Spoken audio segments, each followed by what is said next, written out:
হনুফা গ্রামের মেয়ে, দুটি সন্তান রয়েছে, কিন্তু স্বামী তাকে ছেড়ে চলে গিয়েছে। গ্রামে কাজ করে সন্তানদের ভরণ পোষণ অনেক সময় যে কোনো মায়ের জন্য মেটানো অনেক বেশি কঠিন। আবার যদি সেই মায়ের কোনো স্বপ্ন যদি থাকে তার সন্তানদেরকে নিয়ে, তখন সেই মাকে অনেক বেশি মেহনত করতে হয়। এই ঘটনা সেই সকল মায়েদের জন্য যারা নিজেদের সন্তানদের জন্য, নিজেদের পরিবারের জন্য নিজের কথা না ভেবে সব সময় খেটে গিয়েছেন। সব সময় নিজের রক্তকে পানি করে নিজের পরিবারকে, নিজের সন্তানদেরকে দাঁড় করিয়েছেন। হনুফা শহরে যেই ধরনের কাজ করতো সেই ধরনের কাজ করতে গ্রামে কিন্তু অত বেশি টাকা পয়সা পাওয়া যায় না, কিন্তু শহরে কিন্তু এর চেয়ে ভালো পয়সা পাওয়া যায় এবং শহরে সেই কাজের ডিমান্ড বেশি। হনুফা শহরেই কাজ করত। মাসে মাসে টাকা পাঠানো ওর জন্য কঠিন ছিল, কারণ অত বেশি শিক্ষিত ছিল না। যদি গ্রামে কোনো পরিচিত মানুষকে পাওয়া যেত, 2 মাস 3 মাস বা কোনো কোনো সময় 6 মাসের জমানো টাকাগুলো সে পাঠিয়ে দিত তাদের মাধ্যমে বাড়িতে। এইভাবেই চলছিল কিন্তু ওর জীবন। 2004 হনুফা বাড়ি যাবে। কারণ ঈদের ছুটি পড়ে গেছে। তখন কোরবানির ঈদের সময়। হনুফা এমন এক এলাকায় থাকতো যে এলাকার জন্য যাতায়াতের জন্য সবচেয়ে সহজ পথ হচ্ছে নৌপথ। সদরঘাটের লঞ্চে ওঠার পরে সেই নৌপথে বিশাল সময় ধরে যাত্রা। ওই যাত্রার এক পর্যায়ে যখন নির্দিষ্ট এলাকায় এসে ওই নৌযান থামে, ওই নৌযান থেকে হনুফা নেমে পড়ে। হনুফা যখন নৌযান থেকে নিচে নামে, অর্থাৎ পাড়ে নামে, সেই সময় আকাশ ঘন কালো, কেমন যেন এক অদ্ভুত পরিবেশ। ওই অদ্ভুত পরিবেশেও হনুফা তখন চলতে লাগলো, কারণ তাকে তার গ্রামে যেতে হবে। অনেক দূরে হাঁটা পথ, যেই জায়গায় যেই ঘাটে নৌকা বা লঞ্চ ভিড়ে, ওই ঘাটে তাকে নামানো হয়নি। তাকে নামানো হয়েছিল এমন এক অচেনা এক ঘাটে, যেই ঘাটে নামানোর পরে বলা হয়েছিল সেদিক থেকে অন্য রাস্তা ধরে কিভাবে সে তার বাড়ি যেতে পারবে। মহিলা মানুষ অনেক সময় লঞ্চের লোকদের কথা খুব সহজেই বিশ্বাস করে নেয়, নিতেই পারে। নেমেও গেল।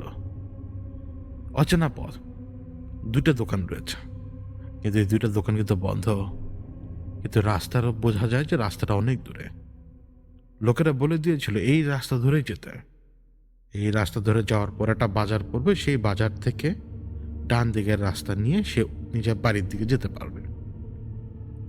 এখন সেই বাজারের নাম যখন তাকে বলে দেওয়া হয়েছিল, সে সেই বাজারটা চিনতে পেরেছিল। অর্থাৎ তার কথা হচ্ছে যদি সে এই রাস্তা ধরে এগোতে থাকে তাহলে ওই বাজারে যে সে পৌঁছাতে পারবে, তারপর তো সে নিজের বাড়ির রাস্তা পেয়েই যাবে। হনুফা ওই রাস্তা ধরে হেঁটে যাচ্ছে। ঘন কালো আকাশটা ধীরে ধীরে ধীরে ধীরে এমন পর্যায়ে পৌঁছে গেছে যে অন্ধকার নেমে গেছে, অর্থাৎ সন্ধ্যা। গ্রামে যখন খোলা পরিবেশ থাকে, সেই খোলা পরিবেশে সন্ধ্যার পরও আলো থাকে, কিন্তু যখন আপনি গাছপালার নিচে চলে যাবেন, অর্থাৎ ছায়াময় পরিবেশে, তখন নিরেট কালো অন্ধকার আপনাকে ঘিরে ধরবে। হনুফার জন্য এই রাস্তা অচেনা একদম, কিন্তু হনুফার বিশ্বাস, যেহেতু লোকেরা বলেছে এই এক রাস্তা দিয়েই সে বাজারে পৌঁছাতে পারবে। রাস্তাটা কিন্তু একটাই, এখন পর্যন্ত সে যে হেঁটেছে কিছুক্ষণ, রাস্তাটা একটাই। ডানে বামে কোনো গলি নেই, কোনো কিছু নেই। হ্যাঁ, নিচু জমিগুলো দিয়ে আইল ধরে মানুষের বাড়িতে যাওয়া যেতে পারে, আবার কিছু কিছু নিচু জমিতে পানি অনেক।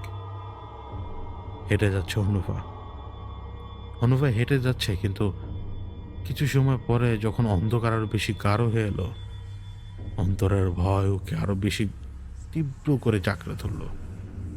অন্ধকার কি কে না ভয় পায়? যে কেউ ভয় পায়। ওই অন্ধকারে সে নিঃশ্বাস আটকে রেখে যতটুকু পারছে দ্রুত হাঁটছে। একটা পর্যায়ে মানুষ কিন্তু দ্রুত হাঁটতে পারে না। ভয় আর একাকিত্ব এমন একটা জায়গা দিয়ে সে এখন পার হচ্ছে, যে জায়গাটা বাম পাশে কিছুটা বন জঙ্গলের মতো, কিন্তু ওই বন জঙ্গল হয়তো 10-15 হাত সামনে শেষই হয়ে যাবে। কারণ 10-15 হাত সামনে যে জায়গাটা শুরু হবে সেটা একটা বিস্তীর্ণ খোলা প্রান্তর, কিন্তু রাস্তা ওই একটাই। দাঁড়িয়ে থাকা গাছগুলোকে দেখা যায়, বোঝা যায়। ওই রাস্তা ধরে সে হাঁটছে। কিছু অদ্ভুত ধরনের পাখির শব্দ সে শুনতে পাচ্ছে। কখনো মনে হচ্ছে মাথার উপর দিয়ে কোনো কিছু উড়ে যাচ্ছে, কিন্তু সে তা দেখতে পাচ্ছে না। শরীরে শিহরণ বয়ে যাচ্ছে, যে শিহরণে কোনো ব্যাখ্যা নেই। এমন এক অদ্ভুত অনুভূতি যা কেবল ভয় পেলে পাওয়া যায়। কেন জানি ওর মনে হতে লাগলো ওর পেছনে অনেক লোক হাঁটছে। বেশ কয়েকবার অনুভব পেছনে তাকায়, সাথে অল্প টাকা পয়সা রয়েছে অবশ্য। যতবার পেছনের দিকে তাকায় কাউকে সে দেখতে পায় না, কিন্তু যখনই সে আবার হাঁটতে শুরু করে ওই পদধ্বনি সে শুনতে পায়। অনুফার পিছে কেউ কেউ আসছে, এমন কেউ যা মানুষ না। যখন হনুফা বুঝতে পারল ওর পেছনে এমন কেউ হাঁটছে যা মানুষ না, তখন সে চিৎকার করতে লাগলো ভয়ে, আতঙ্কে। চিৎকার করতে লাগলো, অনেকক্ষণ চিৎকার করলো। ওই প্রান্তরে ওর চিৎকার শোনার মতো কেউ ছিল না, কিন্তু আবার এটাও ঠিক, ওর পেছনের দিকে তাকিয়ে কাউকে দেখছেও না। তখন ওর চিৎকার চেতনা সব কিছু শান্ত হয়ে আসলো, কিন্তু তবুও কাঁপছে, ভয়ে কাঁপছে। ও দেখা ভয়। হনুফা এখন সেই রাস্তা ধরে হাঁটতে লাগলো, একদম জোরে জোরে হাঁটতে লাগলো, যতদূর পর্যন্ত দেখা যায় ততদূর। এই এতক্ষণে যখন চোখের পানিটা কিছুটা সে নিচে কমাতে পেরেছে বা কমে এসছে, যখন চোখের পানিটা, ঠিক সেই সময় সে দূরে দূরে একটা ছোট্ট ঘরের মতো দেখলো, এবং সবচেয়ে আশ্চর্যের ব্যাপার, একটু আগুনও জ্বলছে, চুলার মতো কোনো কিছু। আরো জোরে দৌড়াচ্ছে সে এবার। দেখলে মনে হবে যে খুব কাছে, কিন্তু না। সে চিৎকার করে তাকে ওই দিকের লোকগুলোকে উদ্দেশ্য করে ডাকছে, যেদিকে সে ওই ঝুপড়ি ঘর দেখতে পাচ্ছে। তার ওই ডাক শুনে কেউ ঝুপড়ি ঘর থেকে বেরিয়ে এসে এক ধরনের শব্দ করলো, উ করে। বোঝালো সেই ব্যক্তি যে সে হনুফার ডাক শুনতে পেয়েছে। হনুফার জানে পানি আসলো। সে যতক্ষণে ওই ঝুপড়ি ঘরের সামনে যে পৌঁছেছে, ততক্ষণে গলা শুকিয়ে কাঠ। একজন বয়োবৃদ্ধ মানুষ, লম্বা, গ্রাম্য মানুষ, শুধুমাত্র লুঙ্গি পরা আর একটা স্যান্ডো গেঞ্জি টাইপের পরা। সে লোক তার কলস থেকে পানি এগিয়ে দেয় তার দিকে। পানি খেলো হনুফা। পানি খাওয়ার পরে সেই দেশেরই আঞ্চলিক ভাষায় সেই ব্যক্তি তাকে জিজ্ঞেস করলো ঘটনা কি। হনুফা সব কিছু বললো, যে পেছন দিকে ওর মনে হচ্ছিল যে ওর পেছনে কেউ হাঁটছে, কেউ ওর পিছনে দাবড়ানি দিচ্ছে ওকে। ভদ্রলোক হনুফাকে বললো বসতে এখানে, বললো যে কোনো সমস্যা নেই, তুমি বসো। হনুফা আগুনের পাশেই বসলো। হনুফা প্রচন্ড ঠান্ডা লাগছে তখন, এটা ভয়ের কারণেই। হনুফা রীতিমতো আগুন পোহাতে লাগলো, এবং ওই ব্যক্তিও বললো হ্যাঁ আগুন পোহাও, আগুন পোহালে ডর ভয় ভূত টুত সব কিছু কাটা যায়। এক পর্যায়ে লোক হনুফার দিকে একটা বাসনে খাবার আগিয়ে দিল। বাসন, প্লেট নয়। ওই বাসনে খাবার আগিয়ে দিয়ে বলল, চিরা আছে আর গুড় আছে, খেয়ালো। হনুফার কিন্তু ক্ষুধা লেগে গিয়েছিল। হনুফা কিন্তু একবারও ওই ব্যক্তিকে জিজ্ঞেস করেনি সে কে, আর এই হনুফা কিন্তু একবারও বলেনি তার উদ্দেশ্য কি। হনুফা কিন্তু একবারও জিজ্ঞেস করেনি রাস্তা কোন দিকে। আগে সে খেলো। শুকনো চিরা খেতে অসুবিধা হচ্ছিল, বিধায় একটু পানি দিয়ে ভিজিয়ে পর্যন্ত সে খেলো। ওই পানিটা কিন্তু ওই বুড়ো ব্যক্তি দিয়েছিল তাকে।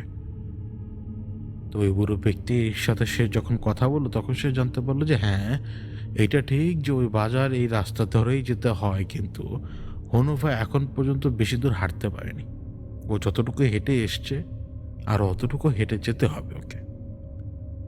তো এই অবস্থায় হনুফা তো আরেকজনের ঘরে রাত কাটাতে পারবে না। এবং সেই বয়োবৃদ্ধ লোকও তাকে বলল, দেখো তুমি এখানে রাত কাটাতে পারবে না, বরং চলো আমি তোমার আজ্ঞা দিয়ে আসি। তো হনুফা খাওয়া দাওয়া শেষ করার পরে ওই ব্যক্তির সাথেই হেঁটে আসতে লাগলো, ঠিক ওই রাস্তা দিয়ে। এখন যখন হনুফা এবং ওই ব্যক্তি হেঁটে আসছে, ওই ব্যক্তির সাথে রয়েছে একটা কুপি বাতি।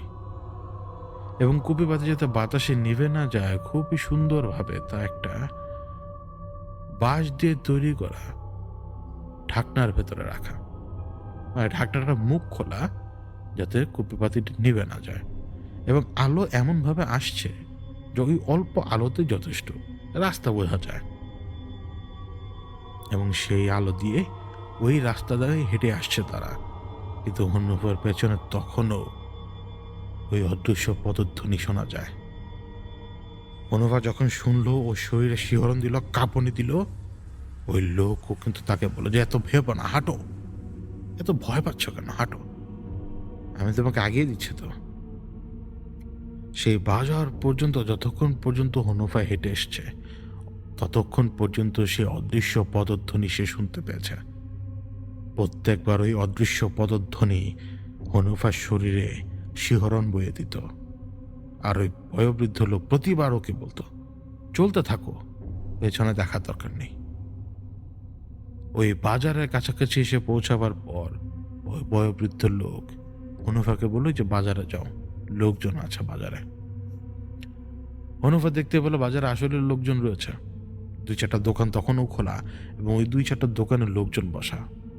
এমনকি একটা দোকানে হ্যাজাক বাতিও চলছে, খুব বড়, দেখে মনে হবে কোনো বড় নৈশভোজের প্রাঙ্গণ অথবা খাবারের হোটেল। হন্যুফা সেদিকে এগিয়ে গেল।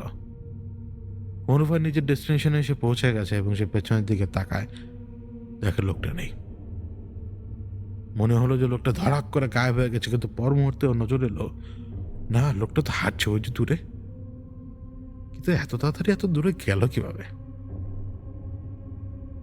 এটুকুই হন্যুফার হয়তো আন্দাজ, এটুকুই হয়তো আন্দাজ যে সে বেটা মানুষ, হেঁটে সে এত দূর যেতেই পারে তাড়াতাড়ি। বাড়িতে যখন সে পৌঁছালো, পরিবারের সবাই জানতে পারলো যে এত দেরি হওয়ার পেছনে কারণ কি।